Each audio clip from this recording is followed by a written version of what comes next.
yang masih selamat sampai sekarang. Jadi kalau menurut buku ini ya, korban itu sekitar waktu itu jumlah orang Batak mungkin di seluruh daerah termasuk sampai Mandailing, sampai ke Toba, Silindung, itu sekitar 800.000 orang. Tertumpas dalam perang ini, itu sekitar 600.000 orang. Terlepas itu perang karena dipancung, ketika terjadi proses ini, atau yang menolak akan dipancung, yang yang mau ikut akan selamat gitu, atau yang paling mengerikan adalah korban dari wabah kolera. Kolera pada waktu itu belum ada obatnya. Kolera pada waktu itu ketika orang dehidrasi selesai meninggal gitu. Nah, jadi itu juga memakan korban. Di sekitar 600.000, mungkin itu termasuk korban perang dan kolera. Kenapa timbul kolera? Itu jadi pertanyaan. Kolera ini timbul ketika orang pancung, mayat dibiarkan begitu saja, atau dibuang ke sungai, sungai-sungai menjadi merah karena darah, kemudian yang terjadi adalah ketika itu dibiarkan seperti itu, muncul wabah, itulah wabah kolera ini. Muncullah wabah ini makan siapa saja tanpa pandang bulu, mau itu pasukan padri, mau itu rakyat jelata, itu terkena semua, kena wabah. Jadi memang sangat mengerikan ya. Jadi segala macam bentuk apa yang tidak terbayangkan pada saat itu, dari potongan buku yang dilihat ini, pemerkosaan, korban nyawa, korban jiwa, itu terjadi semua. Nah, akhirnya seluruh daerah Toba berhasil dikuasai, kecuali mungkin Samosir. Tetapi ketika terjadi wabah ini, pertama-tama dia hanya memakan sedikit orang, gitu. Tapi lama-lama wabah ini kena juga kepada pasukan Padri sendiri, mulai banyak korban. Ya. Jadi wabah ini banyak memakan korban pasukan Padri yang bermukim di daerah Silindung. Silindung itu daerah kota Tarutung sekarang. Yang bermukim di Silindung itu terkena wabah. Jadi akhirnya Kurawo itu setelah dia merasa berkuasa dan dia akan diangkat menjadi Sultan Batak, akhirnya itu juga tidak terjadi gitu karena adanya wabah ini. Kemudian pasukan Padri membuat semacam buffer zone di mana supaya wabah tidak menyebar, masuk juga pasukan Padri yang bergerak dari Asahan atau dari Padang Bolak, istilahnya dari Tapanuli Selatan, itu juga dibuat batas untuk menjauhi Toba dan Silindung secepatnya. Karena kalau tidak nanti akan jadi korban wabah kolera ini. Ribuan pasukan Padri tewas. Jadi kalau kita lihat dari data yang ada dikumpulkan oleh Sultan Martua Raja dan Portman, itu sekitar dari 150.000 pasukan, yang tersisa cuma tinggal 30.000. Kembali dengan selamat ke Mandailing dan ke daerah Minang. Itulah yang terjadi pada waktu itu. Nah, tanah Batak dalam kondisi yang sangat hancur. Hancur-hancuran. Tidak ada yang tersisa.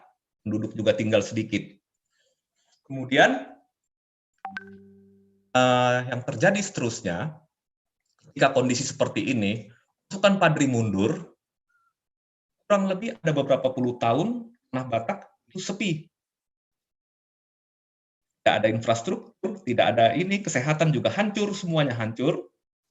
Jadi kemudian penduduk saling curiga, warga-warga Batak juga kadang-kadang sudah nggak bisa percaya satu sama lain gitu.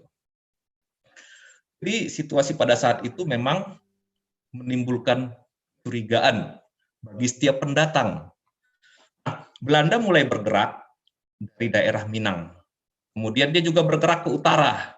Mereka melihat situasi kehancuran yang terjadi di tanah Batak. Dari mulai Mandailing sampai Badan Silindung. Kebetulan Samosir dan daerah utara Simalungun belum sampai masuk ya pasukan Padri pada saat itu. Hanya sampai Toba dan Silindung. Menurut catatan dari buku ini. Jadi kemudian dibiarkan daerah itu beberapa puluh tahun, kemudian juga pasukan Padri mundur, tapi ternyata di pasukan Padri sendiri terjadi perpecahan.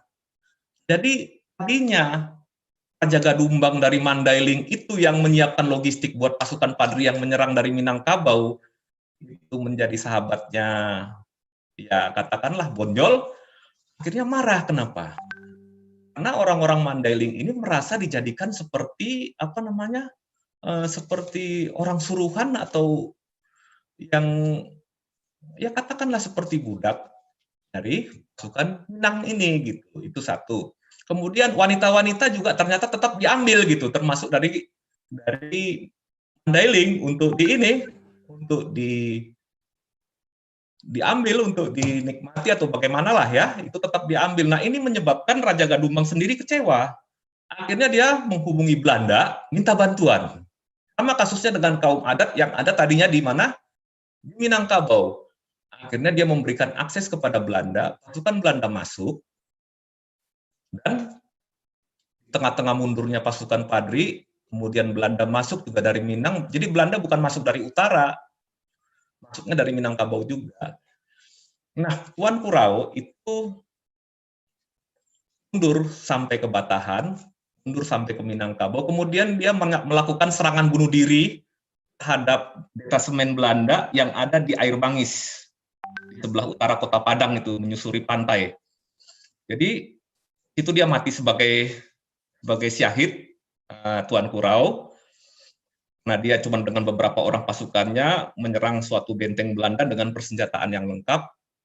Dia mati di situ sebagai, katakanlah mati pahlawan ya, katakan seperti itu ya, dari sisi pandang pihak Padri gitu. Kemudian akhir dari cerita, Tuh Syarif, Tuan Ki Imam Bonjol sudah terkepung di Bonjol. Tidak mau, akhirnya dia menyerah kepada Belanda dan ditangkap. Sementara Hamonangan Harahap atau Tuanku Tambusai itu sampai sekarang itu dikatakan hilang tentu rimba.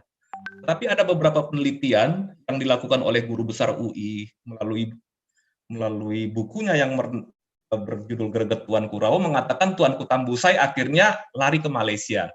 Pada waktu itu veteran-veteran Padri yang tidak tertangkap oleh Belanda atau tidak mau katakanlah terbunuh oleh serangan Belanda itu lari ke Malaysia, rata-rata lari ke daerah Negeri Sembilan dan ke daerah apa namanya Malaysia lah pada umumnya ya, lari ke sana. Jadi itulah epilog dari Perang Padri. Kemudian pasukan Padri yang mundur sampai Sipirok itu juga pecah. Jadi perang juga di antara sesama pasukan Padri, antara Padri yang Mandailing lawan Padri yang Minang. Padri yang Mandailing tidak mau dikuasai oleh Padri yang Minang.